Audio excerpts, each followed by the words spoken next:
من تابان فتاح عبدالرحمن قوتابی بووم لە پەیمانگای تەکنیکی پایتەختی تایبەت. زۆر سپاسی مامۆستاکان مەکەم، زۆر سپاسی و پەیمانگایەکەم کە ئەو دەرفەتیان بە مندا کە من بەشی کۆمپیوتەر نێتوۆرک لەوێ تەواو بکەم. ئێستاش بەهۆی ئەو بەشی کە لەوێ تەواوم کرد ئەو پسپۆڕێک کە لەوێ هەمبوو لە کۆمپانیای ئەلبەراهین کە کۆمپانیای دابەشکردنی خۆراکە دامەزراوم. توانیوە بەهۆی پەیمانگای تەکنیکی پایتەختەوە بەهۆی ئەم پسپۆڕەی کە لەوێ تەواوم کردووە ئەم ئیشەم دەست بکەوێت من.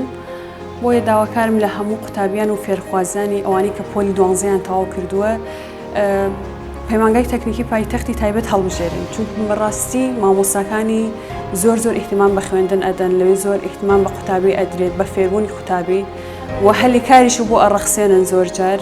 بەهۆی و پسپۆڕیەی کە من لە پەیمانگا تەواوم کرد ئێستا لە کۆمپانیای ئەلبەراهینم.